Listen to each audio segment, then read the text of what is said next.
Hey team, welcome to the numbers game. I'm Coach T, and in this tutorial, we're going to be deriving the formula for the volume of a sphere using spherical coordinates.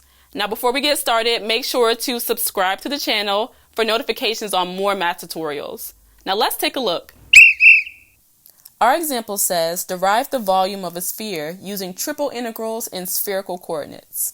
Now keep in mind, in Cartesian coordinates, volume equals the triple integral of dx, dy, dz. So to convert, we need to know that Cartesian coordinates dx, dy, dz equals spherical coordinates rho squared sine phi d rho d theta d phi. So therefore we end up with the volume formula in spherical coordinates. Now because our volume formula is in spherical coordinates, we can now derive the volume of a sphere. Now again, here's our formula for volume in spherical coordinates, and if we actually evaluate this integral, we'll end up with the formula for the volume of a sphere. Now we all know this formula. We learned it in high school geometry. It is 4 pi r cubed over 3. So let's start evaluating our integral.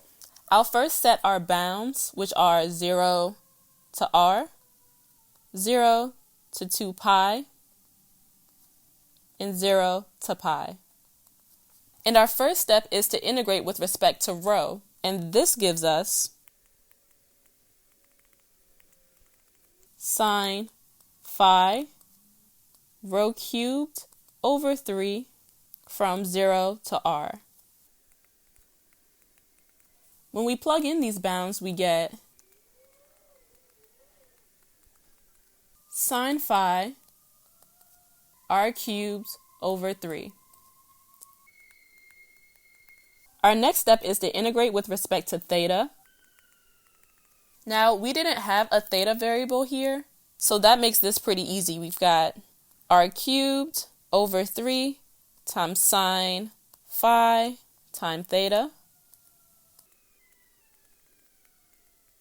Plugging in our bounds, we have 2 pi r cubed over 3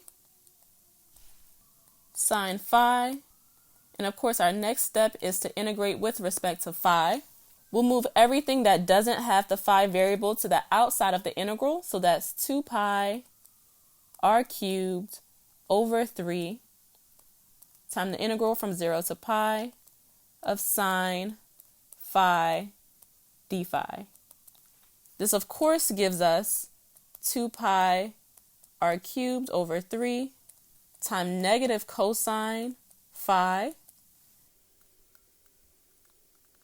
Now plugging in bounds 0 and pi, we get 2 times 2 pi r cubed over 3. And simplifying this down, we get a final answer of 4 pi r cubed over 3. And there you have it. We have derived the formula for the volume of a sphere. If this video was helpful for you, give it a thumbs up, like the video, and subscribe to the channel for more math tutorials. I'm Coach T, and thanks for watching the numbers game.